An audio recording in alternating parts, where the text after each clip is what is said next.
Good day everyone. We are the group 5 and today we're presenting our report about deconstruction, post-colonialism, and feminist literary criticism. An introduction to deconstruction. Deconstruction, primarily associated with Jacques Derrida, challenges the notion of fixed meaning in language and text. It asserts that all interpretation are inherently unstable. So, ang deconstruction ay ang challenge ang notion of fixed meaning in language and text, then ang all interpretation ito come up once we read like books, speeches, or any written words kay ang mga interpretation na nga ito come up kay dili stable. So, unstable siya. We often think words and sentences have one clear, fixed meaning like a fact that does not change. Deconstruction challenges these ideas and says that meanings are not fixed. Instead, meaning can change depending on how we look at the words and who is reading or listening. When we read or listen, we bring our own thoughts, feelings, and experience. This changes how we understand the same word. This means that all interpretation of a text are unstable. They can be many different things, not just one. Deconstruction challenges traditional structuralism, wherein structuralism is the belief that language has a stable structure and clear rules that give stable structure and clear rules that give meaning. But deconstruction says these rules and structure are not as solid as we think. Next, deconstruction focuses on internal contradiction within a text, wherein the deconstruction looks for place inside a text where ideas or words clash or contradict each other. This contradiction shows that meaning is not fixed. Also, deconstruction reveals the unstable nature of linguistic system, wherein the language system like grammar and vocabulary are not perfectly reliable, meaning shift depending on context, usage, and interpretation. In short, deconstruction teaches us to see language as flexible and meanings as something that can shift and change rather than being certain or permanent.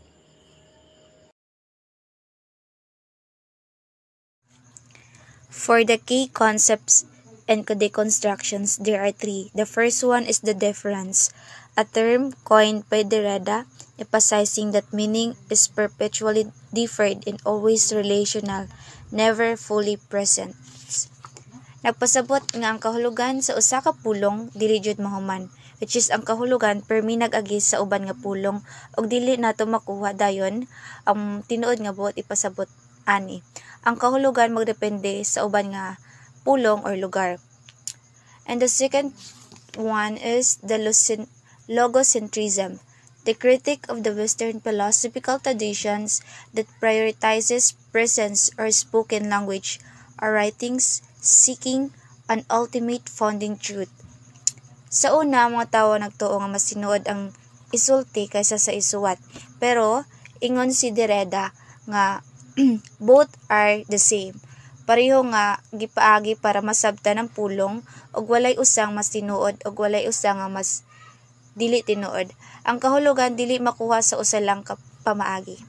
And the third one is the binary oppositions, exposing the hierarchical nature of paired concept, example the male, the female, and the good and evil, where our term is privilege over the other, which is kini nga idea nagisgot bahin sa mga pares nga nagkontra sama sa lalaki or babayi, mahay or dautan. Kasagaran ang usa gitan-aw nga mas taas sa lain.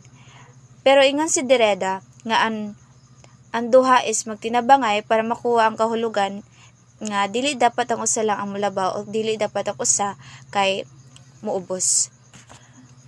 For overall, ang deconstruction is nagtudlo nga ang teksto or pulong walay usa ka hulugan. Kinahanglan nato nga sabton, which is para mas masabtan sa lain-lain nga pamaagi. That's all.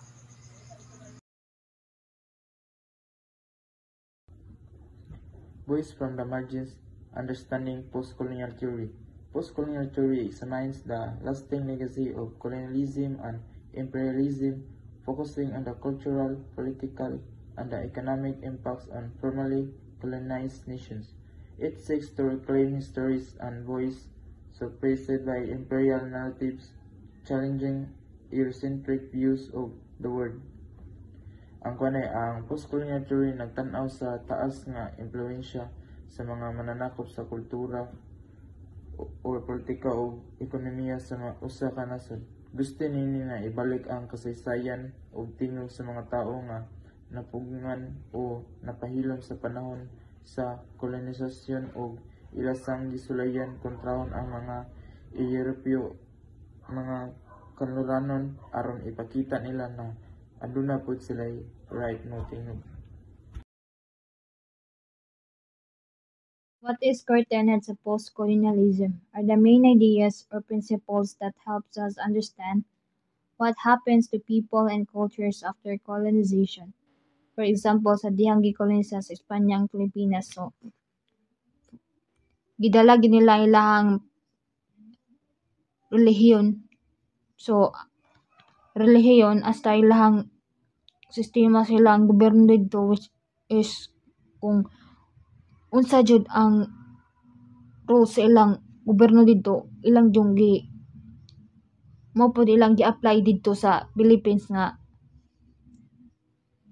ilang gi-colonize. So tungod ana dako jud kausaban nga mabago ang lifestyle sa mga lumad nga Pinoy.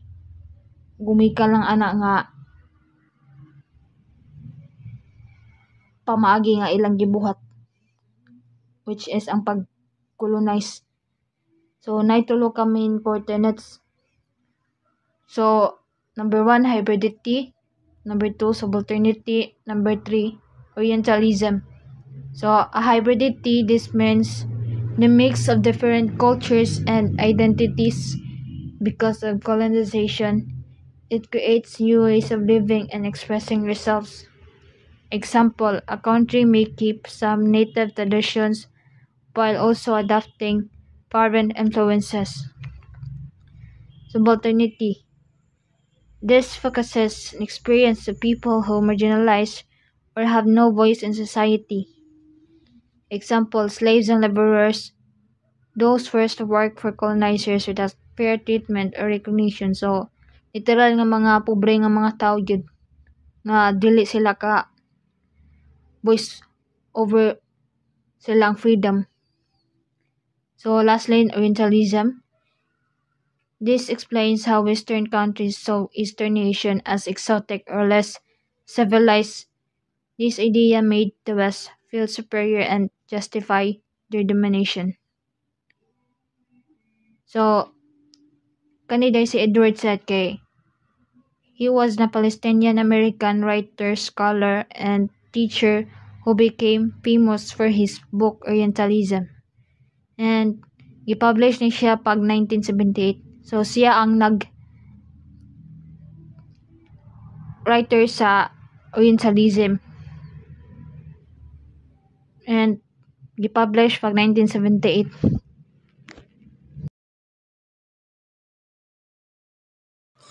Challenging patriarchy, the rise of feminist literary criticism. So, when we say challenging patriarchy, it means questioning kung unsa ang mga patakaran sa una where ang men mao'y nakita as most important kaysa mga babay, especially kung gahimo og books and stories.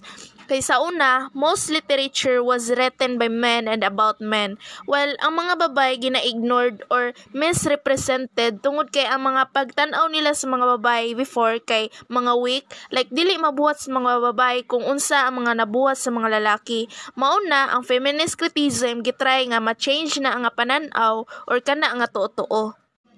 Ang challenging patriarchy, the rise of feminist literary criticism na ay tulo ka types.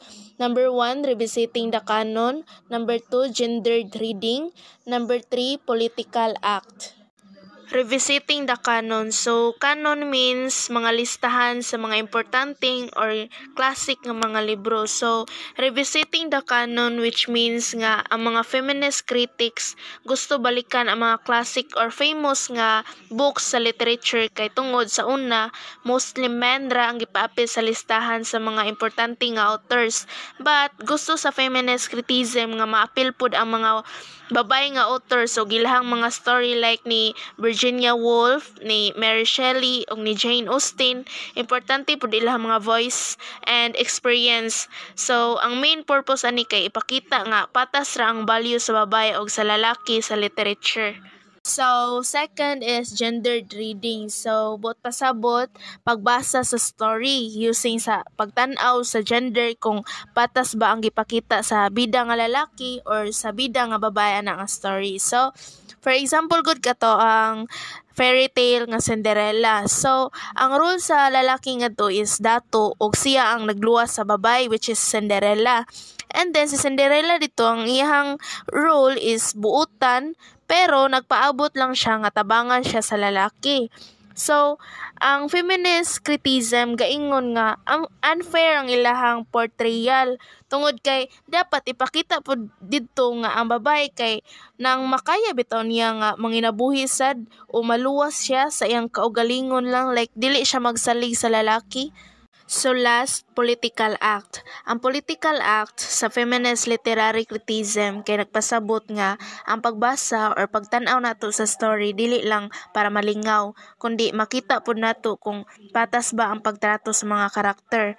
For example, sa salida nga Beauty and the Beast, si Belle nagpaabot lang nga mausab si Prince Adam pinaagi sa iyahang love. So, ang feminist critic nga gaingon nga dili unta kinahanglan nga ang babae pay mag-antos o magpa-ubos aron lang usbon ang lalaki. So, mauna nga ang ilang pagbasa sa story mahimong political act because ang purpose ani dili lang makasabota sa story kundi para makahelp nga mausab ang pagtan-aw sa tao about sa gender equality.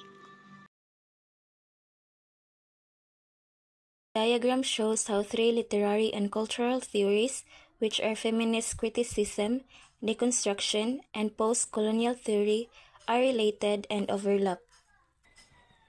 Feminist criticism looks at how literature and society treat women and gender roles. It questions how stories, language, and culture can sometimes favor men and silence women's experience. In short, feminist criticism fights for equality and challenges unfair gender portrayals. Deconstruction, looking deeply at how language works, it says that words don't have one fixed meaning, they can have many interpretations. It also challenges opposite like male, female, and rich or poor, showing that one-sided is often treated as more important. In short, deconstruction teaches us to question what we think we already know. Post-colonial theory examines what happened to people and cultures after being colonized. It focuses on how colonizers made their culture seem superior and treated others as inferior. In short, post-colonial theory gives voices to those who were silenced or treated as less important by colonial powers. How they connect or overlap in the diagram. Power dynamics in language. Feminist criticism and deconstruction. Both look at how language shows power. Feminists study how language favors men. Deconstruction shows that these words carry hidden meanings and assumption. In short, words can control how we think about power, gender, and respect. Marginalized subjectivity, feminist criticism, and post-colonial theory. Both care about people who are marginalized, meaning ignored or silenced. They explore how women, minorities, and colonized people find and express their identity. In short, they highlight voices that are rarely heard in history or literature. Intersectional power analysis or critique of dominant narratives. This is where all theories meet. They all challenge the dominant narratives, the main stories told by those in power. In short, all three theories want to expose unfair system and give value to every voice. Deconstruction as a tool. Deconstruction helped feminism and post-colonialism understand that life isn't just about the opposite. For example, gender isn't only male or female. Identity isn't only colonizer or colonized. There are many shades in between.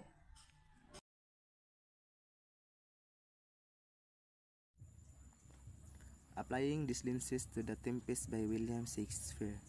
So first, post-colonial lens or Caliban examines Caliban depiction as the colonized subject, analyzing prosperous use of language and power to justify domination. So ang post-colonial lens focuses on analyzing literature, history or culture that focuses on the effect and legacy, which is identifies the culture and also know og giunsa nila pag-resist ang colonial power, then how the colonial affected by their culture. So second, feminist lens or Miranda critiques Miranda's limited role, focusing on her obedience to patriarchal authority and her function as a commodity for exchange. So feminist lens is a way of analyzing literature, art, or any social issue by focusing on gender equality and also women experiences and power dynamics between men and women. So the feminist lens, it talks about gender equality, mostly rajud sa mga women kay limited ra lang opportunities, then sa atong society and culture nagfavor jud mostly sa mga laki. So the feminist lens, it seeks to promote equal rights and empowerment for all gender. Last, the constructionist lens focuses on the unstable binaries of civilized versus savage and magic versus science to show the text subverts its own apparent hierarchies. So, the constructionist lens is a way of analyzing sa mga text that focuses on breaking down meanings para mapakita or to show nga ang language ideas is dili perme or not fixed or absolute. For example, mga books, naay mga books nga dili tanan lang language ideas is fixed or absolute. Kung ano jud siya unstable.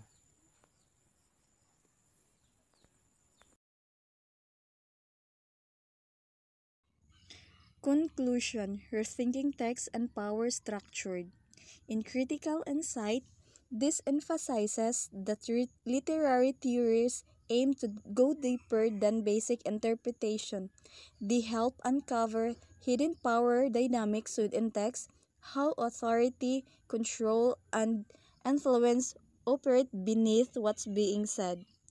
In structural critique, this focuses on how language and institutions uphold dominant ideologies. It shows that the way words and systems are structured often support existing power hierarchies, sometimes unconsciously. Intersectional reading. This lens reminds us that identities like gender, race, and class are interconnected and influence one another. It encourages readers to see how these overlapping forces shape characters, narratives, and societal roles in literature. And lastly, empowerment. This approach gives the space to marginalize or silence voices, allowing them to question and challenge dominant or oppressive stories in culture and literature.